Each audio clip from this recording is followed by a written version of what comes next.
Greetings, my fellow frame lovers, sovereign thinkers, L3 Viewers Podcast. My name is Craig, transmitting from the beautiful swampy middle of South Florida, and today's date is Friday, April 19th, 2019.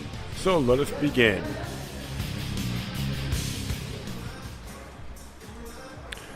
Happy Good Friday, and Passover to the ones that follow the faith of Christianity and Judaism. Yes, I'm at, Cafe Collective, or Collective Cafe, right? Yeah. Cafe Collective was located at 100 North Federal Highway, C4 to be exact. Actually, on Broward Boulevard, East Side. And the facility itself is right in the corner of Northeast 7th and Broward. Yeah. Pretty cool little place as usual. Have a little artwork, have little events coming up. You can just go to Facebook and check it out. Having a 1 year anniversary as well. Unfortunately, I'll be working. Free tickets online. That's just how it goes. Interesting day on April 19th. A bunch of stuff has happened. And of course, is disturbing anniversaries of both the Waco massacre in Texas with the Mount Carmel, David Koresh and entourage. His congregation was murdered by the ATF. I said murdered by the ATF? Uh-oh. Put me on the crap list under surveillance. And Oklahoma City bombing, which happened 24 years ago on 95. And another positive note on this day is the Battle of Lexington happened on this day, 1775, which a reverend named Jonas Clark taught about self-defense and resisting tyranny in the biblical point of view by actually going out with his congregation and took the shooting back at the British in the name of tyranny, because they want to take the firearms away from the people.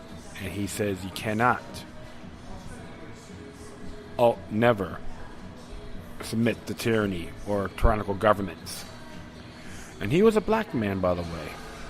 Something like the so-called victimized movements don't want you to know. A lot of great men like him achieved things during that time. It was always good to know the history of these areas. And always pay homage to individuals like him to stand up for what was right. And many of them out there around the world. Mavericks are everywhere. All we gotta do is inspire others around us. Doesn't take a majority to change things. But a great amount of handful of folks can create brush fires of liberty. So, this is one of the few things you gotta look at. And never forget those two horrific events as well. Usually it's funny about this time, they'll call this week around April 15th to the 20th, Baal, the Fire of Baal, which is B-A-A-L. Some numerologists and even people claim that warlocks and witches, sorcerers and so forth have these rituals pertaining to this matter. A friend of mine actually sent me a trailer of this group called Satanic Temple. Calling how satanic they really are. Well, I know a person, because I still talk to today, was resigned as a high priest in that organization. And the way he explained it had a lot of great amount of merit. Doesn't matter what your belief system is. But they claim to follow the satanic philosophy of the late Anton LaVey. And in reality, they contradict themselves. So people got their membership and be benevolent and all this good stuff. And I'm like, okay. And I'm not, agreeing with LaVeyan form of Satanism by any means. However, I have taken the initiative on study the works. Okay, study his writings and all that. So it's good to know these areas. Doesn't mean you could praise them or anything like that. But sometimes they have the common element in those areas, because you never know. That's why when someone sent that to me a while back, I just bust out loud like, good grief. A bunch of some people may call them a bunch of posers, Be benevolent to everybody. Shoot. and try to wave that satanic Bible around. Come on. Grow up. So, man, it's one of those things I always gotta like speak up to. But and then, they just say Passover too, right? Yeah, first day of Passover. So I did say that. Yeah, I'm a little bit mellow, nice and warm in Fort Lauderdale. So I'm inside here, chilling with the AC. But we're gonna talk about a few things, good amount of stuff. We'll just see how my mouth can go. But thank you for all putting up with me for all these years. And I know people assume I'm making all this money on podcasting, and in reality I'm not. I'm maybe a little bit too passive on collecting and so forth. But that's okay. Well, without further ado, we'll just look at a few things here. And yes, we came from Consortium News. It's mainly about the Mueller probe and all that. And it's so funny, I hear them ranting and raving, all the Trump haters and so forth. They're like having a cow over Russiagate. And but if it's Israel, like I said, we'll just give them the hallelujah, Come on. So without further ado, let's just check this out here. Came from ConsortiumNews.com. It's a good site, folks. I always recommend it. It is VIPS fault Mueller probe, criticized refusal to interview Assange. It says here is a bug in Mueller's report released on Thursday that he accepts that the Russian government interfered in the election. Trump should challenge that, says VIPS. Memorandum for the president.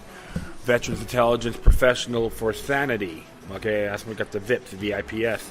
Subject, the fly in the Mueller ornament. Come out April 16th. And says here, Mr. President, the song has ended, but the melody lingers on.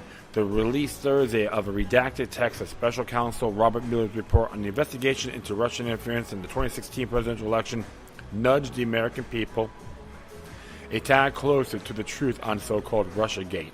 But the Mueller report left unscathed the central but unproven allegation that the Russian government hacked into the DNC and Podesta emails, gave them to WikiLeaks to publish. And you helped win the election. The thrust will be the same. Namely, if there's a lack of evidence that you colluded with Russian President Vladimir Putin, you have him to thank for becoming president, and that melody will linger on the rest of your presidency unless you seize the moment. Mueller has accepted that the central but unproven allegation as gospel truth, apparently in the lack of any disinterest. Independent forensic work, following the odd example of his Israel colleague, former FBI Director James Comey. Mueller apparently has relied on forensics on a discredited DNC hire firm named CrowdStrike, whose credibility is on the par with P-tape dossier Christopher Steele. Like Steele, CrowdStrike was hired and paid by the DNC through a cutout. We brought the lack of independent forensic to the attention of Attorney General William Barr on March 13th in a memorandum entitled Mueller's Forensic Free Findings, but received no reply or acknowledgement. In that memorandum, we described the results of our independent agenda-free forensic investigation led by two former technical directors of the NSA who avoid squishy assessments, preferring to base their findings on fundamental principles of science and the scientific method. Our findings remain unchallenged. They reveal gasping hole in CrowdStrike's conclusions. We don't know if Barr shared our March 13th memorandum with you, and for taking a public position on the forensic issue, we suspect he is being circumspect in choosing his battles carefully, perhaps deferring until a rigorous examination of the dubious technical work upon what Mueller seems to have relied. Barr's notification to Congress. As you know, the big attention getter came on March 24th when Attorney General William Barr included in his 4-page summary a quote from Mueller's report. The investigation did not establish that members of the Trump campaign conspired to coordinate with the Russian government in its election interference activities. Understandably, that grabbed headlines. The more so since most Americans have been convinced earlier by the media that the opposite was true. There remains, however, a huge fly in the ointment. The Mueller report makes it clear that Mueller accepts as a given, as evidence impoverished given, that the Russian government interfered in the election on 2 tracks. Track 1 involves what Barr, echoing Mueller, claims a Russian organization, the Internet Research Agency (IRA), did in using social media to sow social discord, eventually with the aim of interfering with the election. A careful look at this allegation shows it to be without merit, despite Herculean efforts by the New York Times, for example, put lipstick on this particular pig. After some rudimentary research, award-winning investigative reporter Garth Porter promptly put that pig out of its misery and brought home the bacon. We don't believe Track 1 merits further commentary. Track 2 does need informed commentary, since it was more technical and most Americans arcane. In Barr's words, the special counsel found that Russian government actors successfully hacked into computers and obtained emails from persons affiliated with the Clinton campaign and Democratic Party organization, and publicly disseminated those materials through various intermediaries, including WikiLeaks. Based on these activities, the special counsel brought criminal charges against a number of Russian military officers for conspiring to hack into computers in the United States for purposes of influencing the election. We are eager to see if Mueller's report contained more persuasive forensic evidence than that which VIPS has already debunked. In Barr's summary, only mention of forensics refers to forensic accountants, a far cry from the kind of forensic investigators needed to provide convincing proof of hacking by the Russian government. But they were indicted.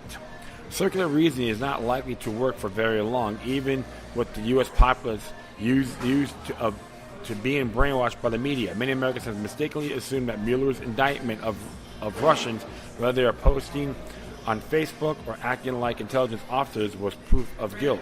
But as lawyers regularly pointed out, one can easily indict a ham sandwich, easier still these days, if it comes with Russian dressing.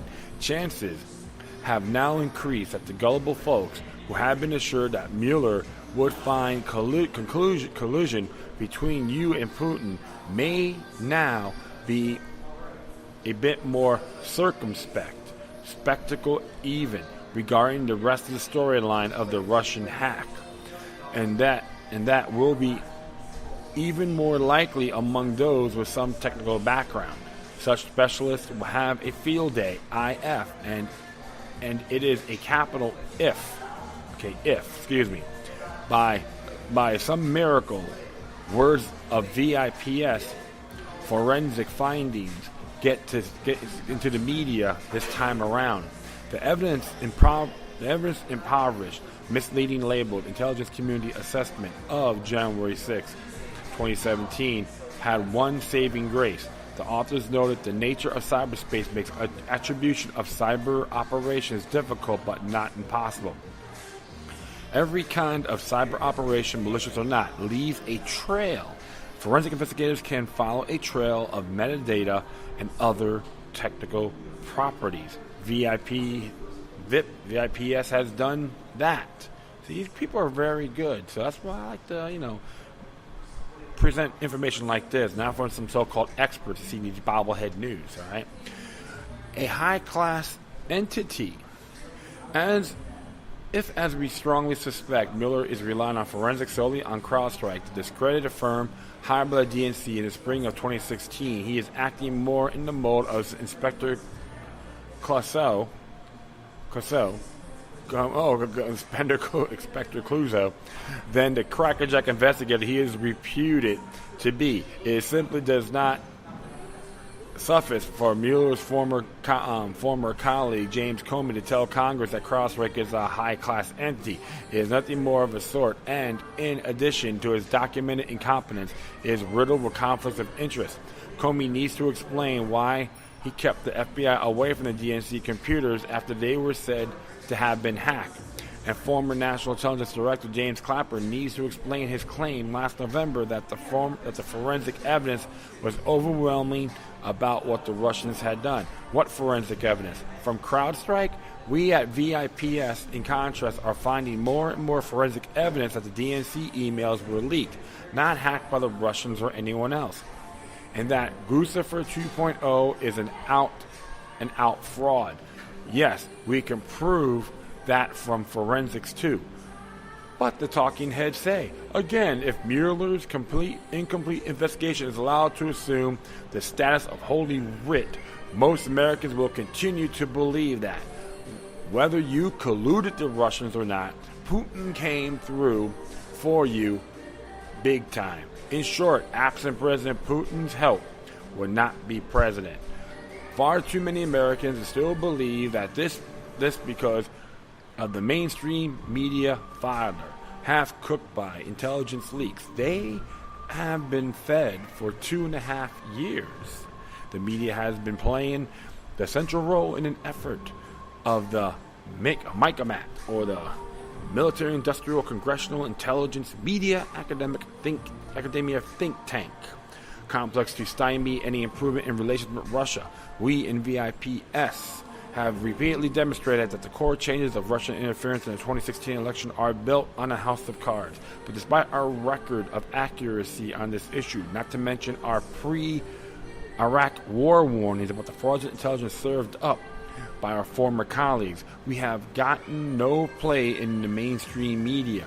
Most of us chalked up decades in the intelligence business, and many have extensive academic and government experience focusing on Russia. We consider the issue of Russian interference of overriding significance, not only because the allegations are mischievously bogus and easily disproven. Moreover, it has brought tension with nuclear-armed Russia to the kind of dangerous fever pitch not since the Cuban Missile Crisis in 1962, when the Russian provocation was real, authentic, not synthetic. Sober minds resolved that crisis more than half a century ago, and we all got to live another day. These days, sober minds seem few and far between, and a great deal is at stake. On the intelligence forensic side, we have proved that the evidence adduced to prove that the Russians hacked into DNC and possessed the emails and gave them the WikiLeaks is spurious. For example, we have examined metadata from one key document attributed to Russian hacking and shown it was synthetically tainted with Russian fingerprints. Who left the breadcrumbs? So if it wasn't the Russians, who left the Russian breadcrumb fingerprints? We don't know for sure on this question. We cannot draw a conclusion based on the principle of science, at least not yet. We suspect, however, that cyber warriors closer to home were responsible for inserting the telltale signs necessary to attribute hacks to Russia. We tacked on more speculative views regarding this intriguing issue onto the end of our July 24, 2017 memorandum to you entitled Intelligence Veterans Challenge Russia Hack Evidence. We call that you were apprised on that memorandum's key findings because you ordered then CIA Director Mike Pompeo to talk to William Binney. one of our two former NSA technical directors and one of the principal authors of that memorandum. On October 24, 2017, Pompeo began an hour-long meeting with Binney by explaining the genesis of the odd invitation to CIA headquarters. "You are here because the president told me if I really wanted to know about Russian hacking, I needed to talk to you.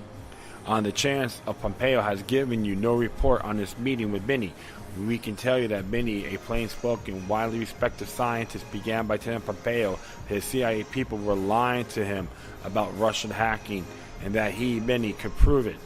Pompeo reacted with disbelief, but then talked of the following up with the FBI and the NSA.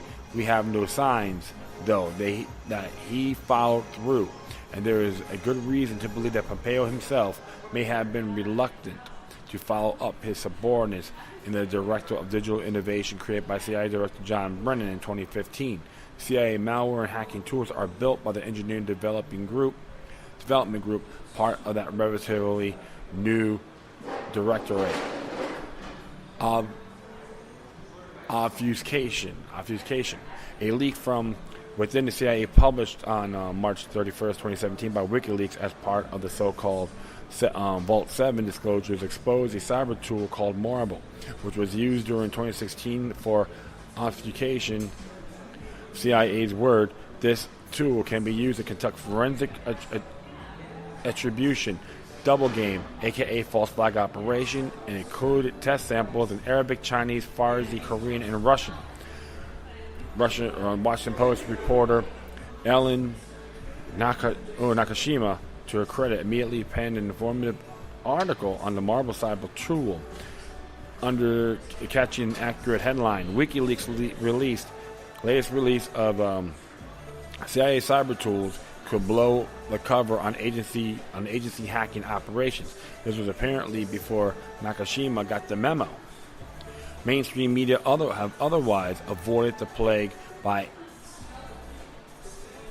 any mention of Marble. Mr. President, we don't know if CIA's Marble or tool like it play some kind of role in the campaign to blame Russia for hacking in the DNC, nor do we know how candid the denizens of CIA's Directorate of Digital Innovation have been with the White House or with former Director Pompeo on his touchy issue. Since it was all still quite relevant, we will repeat a below a paragraph included in our July 2017 memorandum to you under the subheading Putin and Technology. And as it says here, we also do not know if you have discussed cyber issues in any detail with President Putin.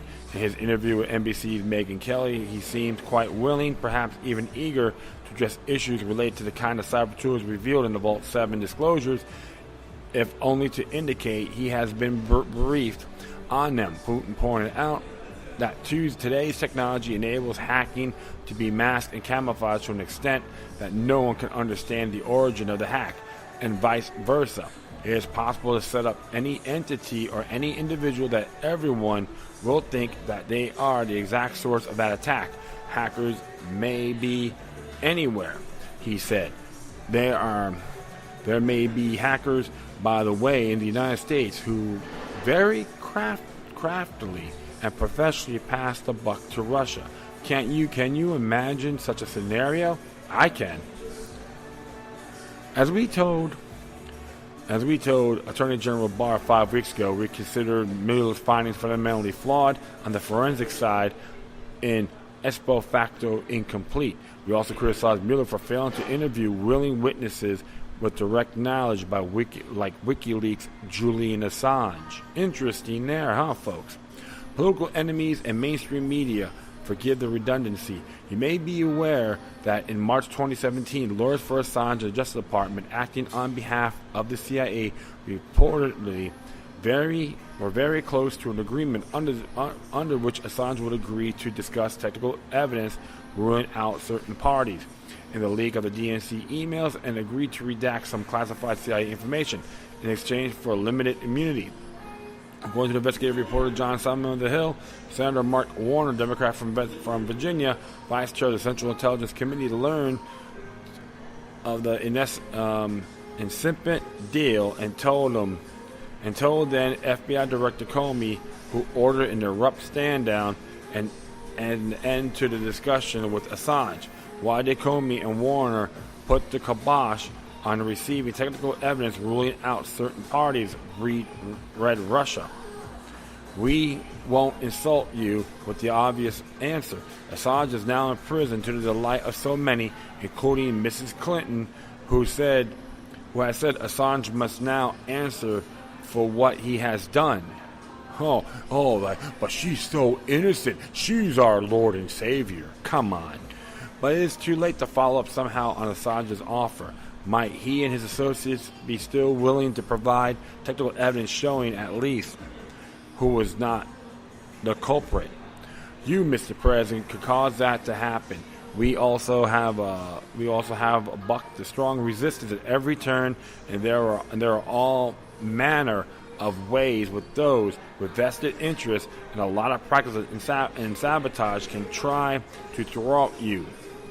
With the full cooperation of most media pundits, by now you know all too well how that works. But you are the president, and there may be no better time than now to face them.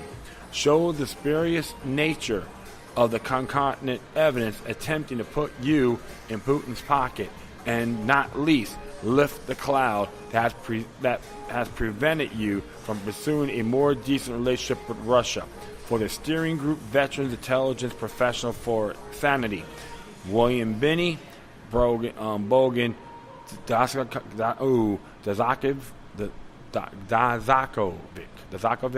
Philip Girardelli, Mike Gravel, James George Jatras, Larry Johnson, Michael S. Kearns, John Karako, Karen Kowatowski, Clement J. Lanuski, Linda Lewis, Edward Loomis, Dave McMichael, Ray McGovern, Elizabeth Murray, Toddy Pierce, Peter Van Buren, Robert Ring, and Ann Wright. They gave you all the positions in here where they came from and all that, folks. Very interesting indeed. No merit, according to this particular caucus group. And there's still people out there are wigging out about the Mueller investigation, and they said it's all a sham. They still believe in the Russian collusion because they hate the president so much. My friends, just read the damn report yourselves. I haven't really read it in its entirety, but I never bought it from the very beginning. You talk to a guy who doesn't worship Trump, okay? So don't even think about it. I see all these juveniles, like a bunch of little kids in the sandbox, glamoring all day long.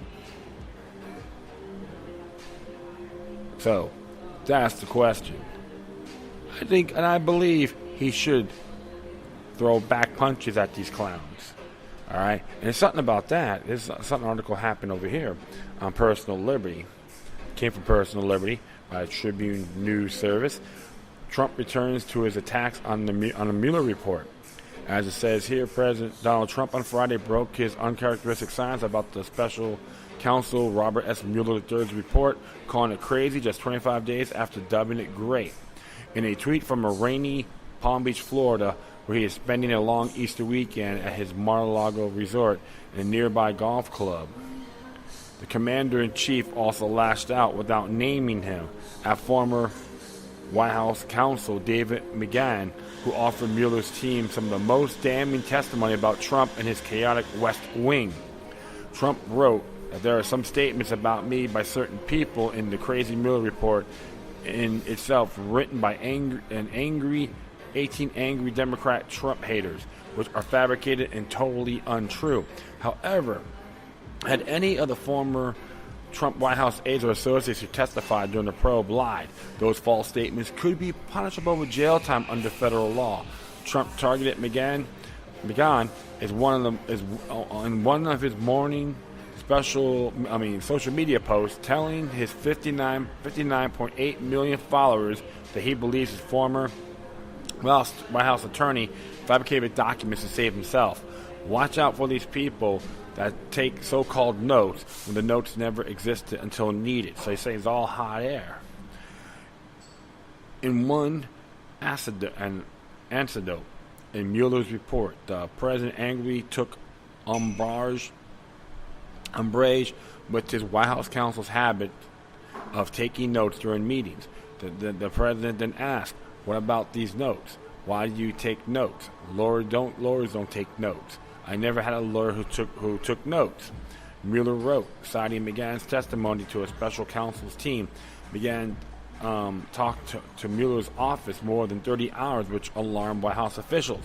McGahn responded that he keeps notes because he's a real lawyer, and explained that notes created a record that are not a bad thing.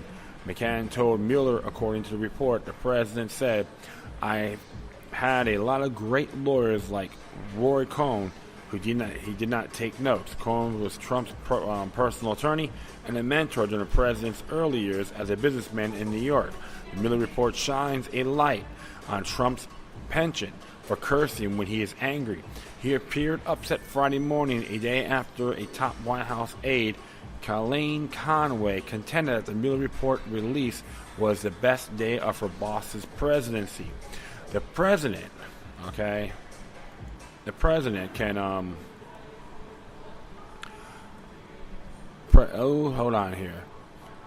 Yeah, the president used a second tweet to explain that he and his legal team concluded, "It was not necessary for me to respond to statements made in the report about me," in verbal testimony with Mueller.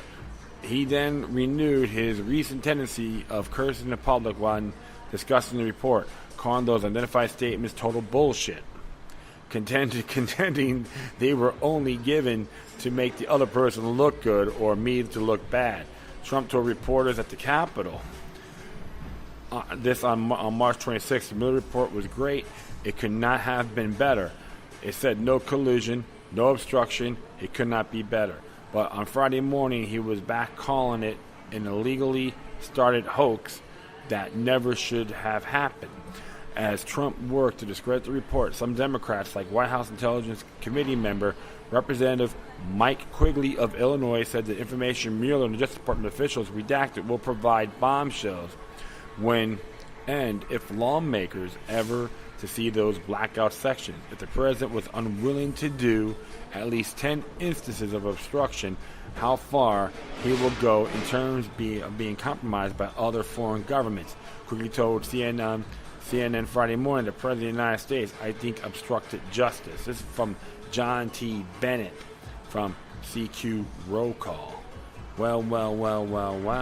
So they still want to continue manifest and masturbate to climax their own personal gain. Well,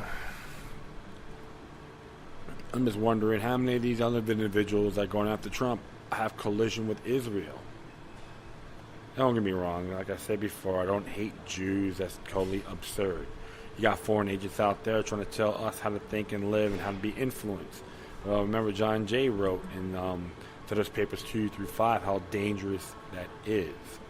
So one thing you gotta know for sure is the whole thing's total garbage anyway. Don't care what you think. That's how I see it. I might just have to take a little dab at some of the Mueller report on my own time, my own watch. But I'm not gonna go hell and high water over it. Well, that's one of the things you gotta really look at, my friends. Observe responsibly. Kinda, sort of means no. And I'll be right back. Alright, cool. So next thing we're gonna look at actually came from lawandcrime.com. Remember the whole Seagram's Heiress?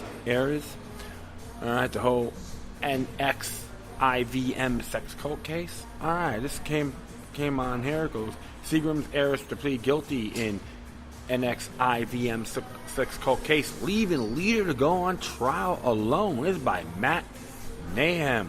Came out today. Seagram's Heiress, who recently fainted in court when Michael Avenetti's name came up, is deciding to plead guilty. The revelation came out in court documents on Friday that Claire Brofman and Kathy Russell are pleading guilty to charges in the NXIVM sex cult case. Brofman was charged for her alleged role in the racketeering conspiracy, while her fellow liquor heiress sister Sarah Brofman Igdet had been accused of wrongdoing in a lawsuit. Brofman Igdet helped bail her sister out of jail at one point. Bail has been set astonishing $100 million. Wow. As John Riley here said it himself, NXIVM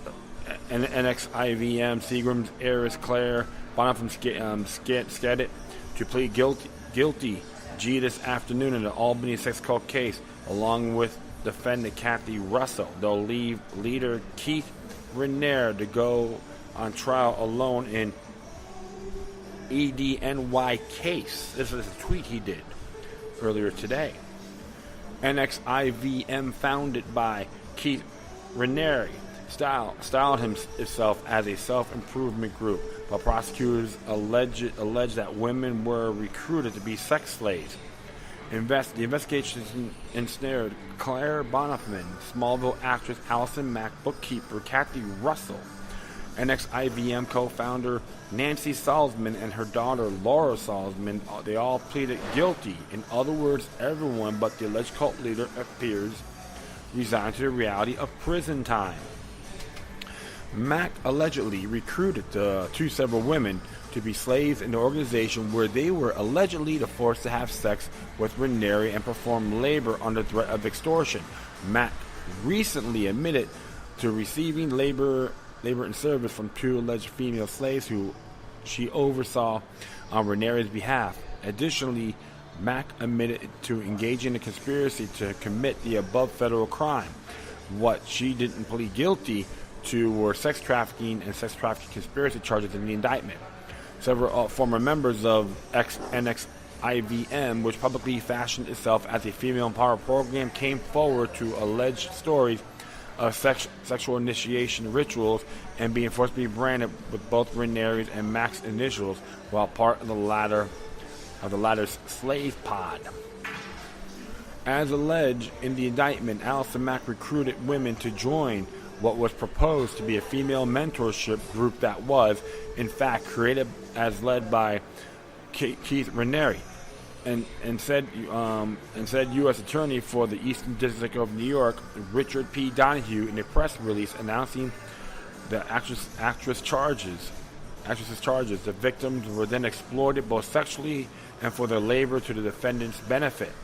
Isabella Martinez and Gabriel Leo claimed in a lawsuit that Brofman Igget was instrumentally ensnaring them in the sex cult by convincing them to take Raniere's Executive Success Program, ESP, courses on the idea that they were equivalent to practical MBA courses. They said Brofman Igget touted Raniere as one of the world's smartest men and a judo champion, among other things, while exposing them to a fraudulent scheme meant to scam students out of millions of dollars. They alleged that this money, $2,400 each for a 5-day course, was then used to fund criminal enterprise that allegedly include money laundering, sex trafficking, and kidnapping. They also claim Boniface Igget tell them that Raniere had been sued and fined in the past for running illegal multi-level marketing business. Claire Bronfman's defense attorney, Susan Nickel, said at the time that her client did nothing wrong and that NXIVM was not a criminal enterprise but an organization that helped thousands of people. All right, we'll just have to see how this baby goes. And remember, a lot of these sex cult cases do exist. So remember, one thing I'll say, all suspects are innocent until proven guilty. So some of them, they plead guilty to a few other things, and you know what? That's one of those areas they got to take that course and go. But the fact is this: a lot of crazy stuff's been happening. I remember there was times when there was a big claim about the Penn State University child sex abuse scandals are going on, or students being sexually abused. and so forth. And in due time, 10 years later, all hell broke with everyone wigged out. So, interesting case. Keep tabs on this little by little. I just find this, okay, so a couple people are bellying up. We'll just see how far this goes, because don't be surprised if they gave him a nice little decent deal on testifying against Mr. Ranieri himself. So, we're just got to wait and see. You know what? Speaking of here, this one came out from BuryingArms.com. Writers think our rights aren't good reasons to oppose gun laws. This is by Tom Knighton. Do you know what's really fun? Is an absolute blast when someone tells you that you should or shouldn't do when those things basically allow them to get their way. Besides self-serving, it's stupid. It's transparent, but not in a good way. Anyone with a half a brain can see through the male bone vein excrement and see what the person's trying to do. Which, of course, it didn't stop a writer from saying we shouldn't argue against gun control. What an Uncle Tom, you know what I'm saying, folks? It's just a fact of life that handguns are not permanent legal fixtures in the American landscape. We have to live with that. But the freedom to own a firearm doesn't mean it has to be free of charge. It doesn't mean that owners can't be a tiny bit inconvenienced. And someone's right to own a gun certainly does not trump the safety rights of the rest of us. This is what the pro-gun people don't seem to understand. That's what the person wrote. So they're right. It doesn't have to be free of charge. That's why we buy our guns. But people, they're wrong in every way. They're wrong. That's because a right delayed is a right denied. So being inconvenienced means our rights are infringed upon. Like it says here, very regular militia being necessary to secure the free state. The people's right to keep and bear arms shall not be infringed. It is like right there in the text. We didn't just make that crap up after all. But the writer continues. Gun rights advocates in Illinois are in an uproar over legislation that this being debate in the General Assembly. The bill simply would make it harder for people who aren't supposed to have guns to legally obtain them. He probably talks like this, you know. The amendment to House Bill 96, sponsored by Representative Kathleen Willis, is one of the several bills introduced in the aftermath of a multiple shooting in a manufacturing warehouse in Aurora in February. Of course, we don't know if stricter state laws could have stopped 45-year-old killer's name redacted from shooting 5 co-workers to death, in addition to injuring 5 police officers after learning he was to be terminated. But Illinois residents are demanding that our lawmakers at least give it a try. Now, bear in mind that Illinois requires 2 background checks prior to buying a gun. The killer used his real name and information was able to obtain a handgun from a licensed dealer despite a criminal conviction in Mississippi. However, the writer believes gun rights advocates don't have a persuasive argument. Why? Because she doesn't think they're persuasive. See, I gotta have that little monotone of a woman now, but I'll just do the NPR thing in a moment. So, just what does this bill do with such a game changer have so little impact on gun buyers? Here's what she has to say. Gun lovers don't seem to have a substantive argument against Willis's legislation, but the Illinois State Rifle Association laid out some of the issues last week on its website. For those who don't know, the ISRA is our local version of the National Rifle Association. The ISRA is a limit that everyone who applies for a new FOID card or renews ones will have to be fingerprinted. Oh yes, I do support incriminating people. Ain't that fantastic? The cost of this would be astronomical, up to $250. In addition, the IRS says applicants will have to pay for their own background check, costing another $100 more. But who said that the people who choose to own firearms shouldn't have to go into their pocketbooks every now and then? Gun owners have no problem shelling out $600 for the latest Smith & Wesson, but if they have to pay $10, the current cost of a Void card, they go ballistic. They are perfectly satisfied allowing taxpayers who would never own a gun to supplement the administrative costs for their freedom. With with the Void cards, it's not just cost, but the principle that someone is being required to get permission to exercise a constitutional right. And of course, folks, if you got any problems with that, read the Illinois State Constitution. It's self-explanatory. I think the little prissy with the NPR mindset don't understand that because she is such a glamour girl. Okay, so we'll go on here. The bill is calling for more than mere $10, so it's calling for up to $250. But that's not only a fraction of the cost that Smith & Wesson she might counter. She'd be right. But guns aren't just for the wealthy. It's not just for those willing to shell out $600 or more for a firearm. The Second Amendment protects the rights of all citizens to keep and bear arms. That includes the people who can barely scrape together $150 for a cheap firearm the gun community tends to snicker about. These fees more than double the cost for low-income people who tend to live in a bad neighborhood and are actually more likely to need a firearm to protect themselves. Miss Chicago Tribune columnist can be all high and mighty, but she's not in those neighborhoods. She doesn't see the problem with requiring a $250 fee to get permission to exercise a constitutional right. Okay, fine. Let's go with that then. It's going to propose a new ID card for those in Illinois engaging in various forms of journalism. Those individuals will be required to submit to a background check and pay $250 to get a license. This license will be required prior to starting any blog, applying to any newspaper or television station, or pitching story ideas as a freelance writer. After all, freedom of the press doesn't mean it has to be free of charge. Does it? It doesn't mean journalists can be a tiny bit inconvenienced, right? Let's see how that plays. Hey, gotta back him up on that. I gotta give Mr. Knighton credit on that. Hey, it's just the facts. All you gotta do, like I said, my friends, people in Illinois need to read their own state constitution, and it's very self-explanatory. So these little Charltons with the high-pitched voice, little prissy person with the NPR mindset, are in the twilight zone. That's all I gotta say. You know what?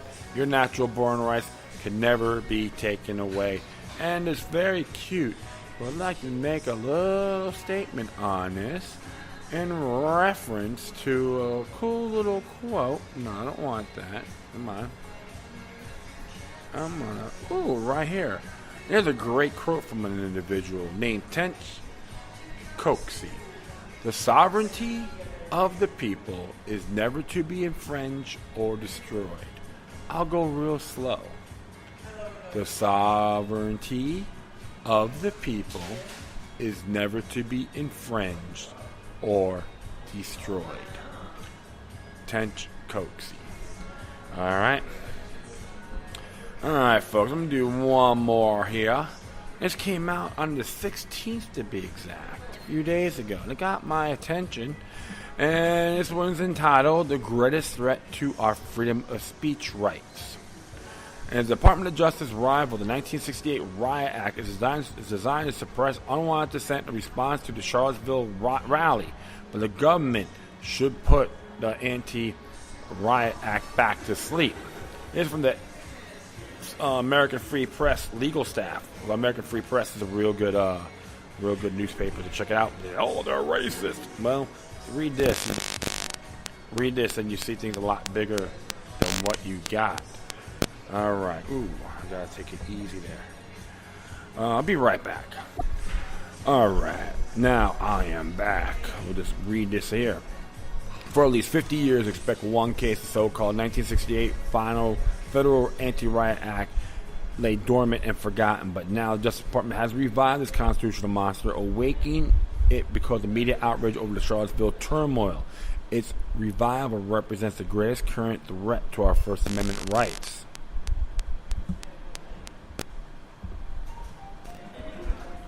Oh, looks like I'm getting a little crisscrossing here. Let me see. Yeah, let me just turn off my phone. Sorry about that, folks.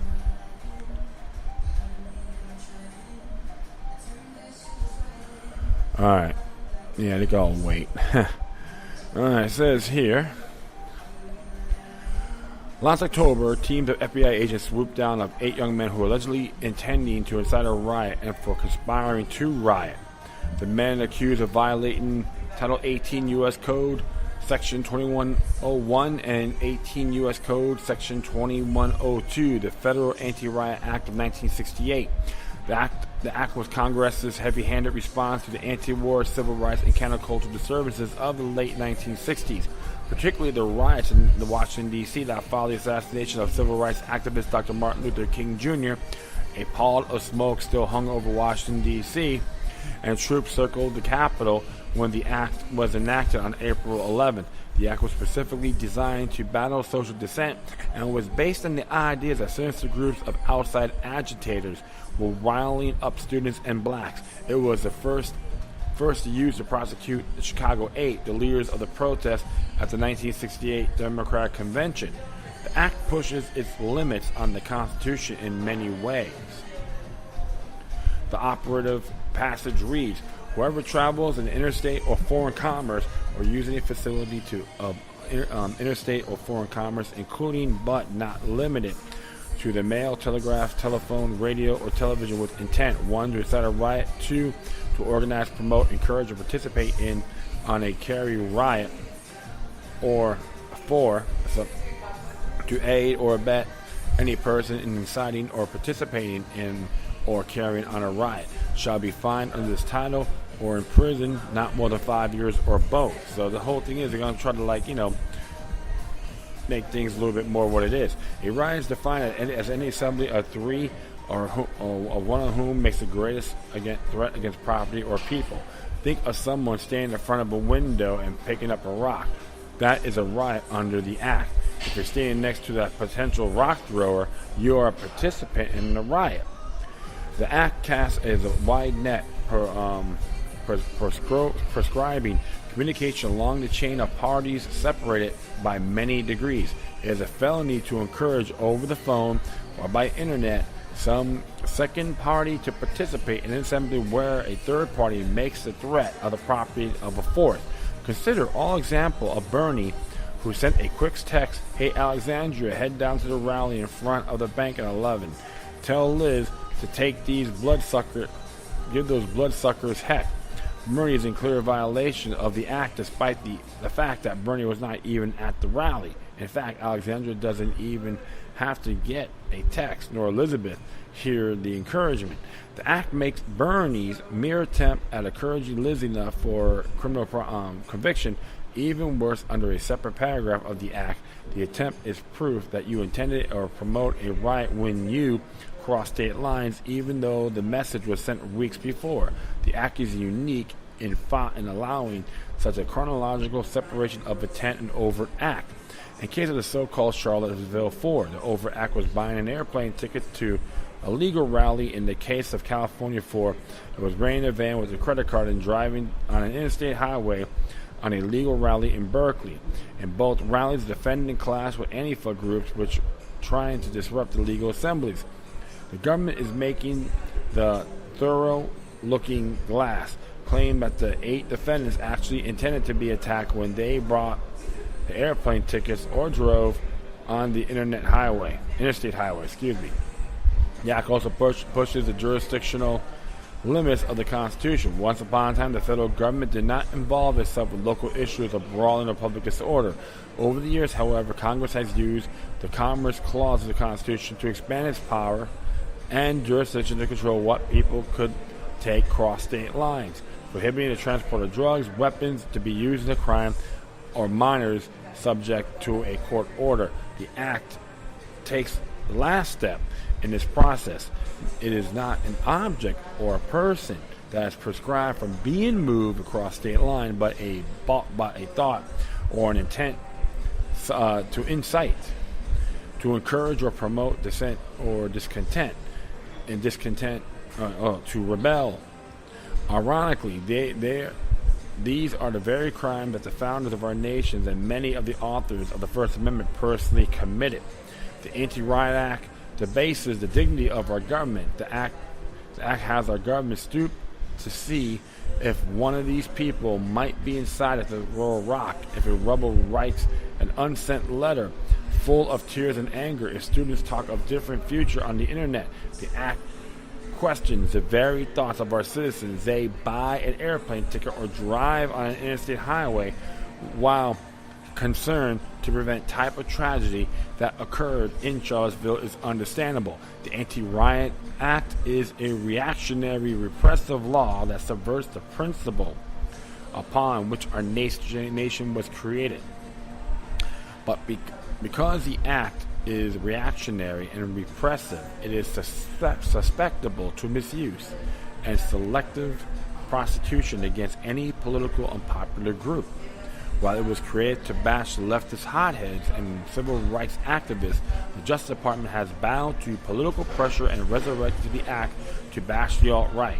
With the current prosecution that the government has averted its eye from the clear evidence that Antifa groups attacked and disrupt the pro-Trump rallies in Huntington Beach and Berkeley and Charlottesville alt-right assembly. Among the hundreds of rowdy people at the 3 political rallies, only 8 have been charged by the government. In order to justify the current prosecution, the Justice Department twists 2 facts and law in its omnibus response to Charlottesville defendant. Motion to dismiss, the Justice Department asserts the case is not about free speech or the right to assemble for political purposes. It is a bold claim considering the Riot Act was promulgated precisely to control speech that incited, promoted, encouraged, or organized. As the government has been accused, these defendants of the political speech crimes of incitement, promotion, and encouragement, and that the courts have already dismissed similar governmental adjudication. In the leading case from the 1972 reviewing the Riot Act, U.S. versus Dillinger is one of the Chicago 8. Judge Fairchild discussed the obvious connection between the act and the First Amendment. And as it reads here, as to the Anti-Riot Act, the government at times argued that travel with intent and no expression to the gravamen of the offense, and that therefore the doctrine of the First Amendment are not relevant to our determination of constitutionality. We are unable to accept this argument. A realistic approach compels application of a First Amendment test to a statute which punches activity leading up to and furthering a riot. At least 2 reasons. One is that rioting in history and by nature almost invariably occurs as an expression of political, social, or economic reactions, if not ideas. The riot assemblage is usually protesting the policies of a government, an employer, or some other institution, or the social fabric in general, and as was probably the case in the riots of 1967 and 1968, which are the backdrop for this legislation. The second reason is that a riot may well erupt out from an originally peaceful demonstration, which many participants intend to maintain as such. It is by expression in whatever form is causation adequate to bring on punishment must be most likely to occur. So as it reads here, since 1968, the Dillinger opinion, the Supreme Court has expanded First Amendment protection for political speech. Rather than follow the law that the Justice Department pretends the Anti-Riot Act has nothing to do with the First Amendment. In fact, the current prosecution threatens to unravel 50 years of the First Amendment progress. The Justice Department should step back and reconsider the dangerous effects of this case on First Amendment rights. Instead, the Justice Department has made the bureaucratic response try to justify any prosecution by distorting facts. To read the government's response, one will get the impression that not a single Antifa affiliate person showed up to disrupt the Unite the Right rally, or that the Charlottesville police, after having promised to keep the 2 sides separated, ensured the confrontation. There is no indication that the highly unpopular guys from the out of town are being scapegoated for the acts of others. The underscores another flaw with the act is not designed for the current conditions of polarization politics. The legislative history of the Anti-Riot Act manifests an intent on the part of legislative faction to destroy what was believed to be a close-knit group of outside agitators. The idea that the riot would be caused by people incited to attack the organizers was not considered by Congress in 1968. The Justice Department is continuing this error. The government is essentially taking the position that the organizers and attendees of a legal assembly can't become criminally liable if scuffles break out the event, even if they are caused by the acts of counter-protesters. Congress spared its net too widely when drafting the Anti-Riot Act. It was always constitutionally questionable, but its effects have become manifest in the last 50 years. Given recent Supreme Court rulings on protected expression, Congress did not consider that its definition of riot was too broad, that its imposition of liability was too expansive, or that its definition of intent was too amorphous and inclusive, all up to the effect denying First Amendment protections to marginal groups, and most indeed of them. The government should put the Anti-Riot Act back to sleep. And I have to agree on that completely. They are absolutely correct. Freedom of speech is more important than your feelings. And the First Amendment, what James Madison said, it protects the minority over the majority. So it protects everyone, in other words. But as long as you don't violate others, that is the key. And when they come out and use Charlottesville as an alibi, I'll be very frank. Like I said before, blood's on the hands of the city of Charlottesville themselves. They did not provide adequate protection for the rally. They breached the permit, which is part of contractual agreement. I talked about that a couple years, about almost two years ago on this matter. About a year and 8 months, I would say. Never, ever bring a law like that up again to the folks in Washington, D.C. Too much federal overreach. I recommend these individuals that support this riot act should look at Federalist Papers 46 by James Madison. It is a form of government overreach.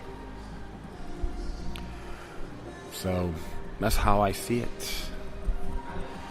And that is it. Get ready to kick back here. I'd like everyone for listening, plus feel free to download and share us with your social media networks. If you have any questions, comments, or something that's interesting and want to check out, whatever you do, please send your correspondences with decorum. Plus, I will leave all the footnotes of this episode, on my Spreaker page. All right. Once again, thank you for your time. Plus, always remember that the demoniac resistance, health of the soul, and can liberate humanity. Until next time, take care of yourselves. Keep on spreading love, and may your guardian spirits be with you.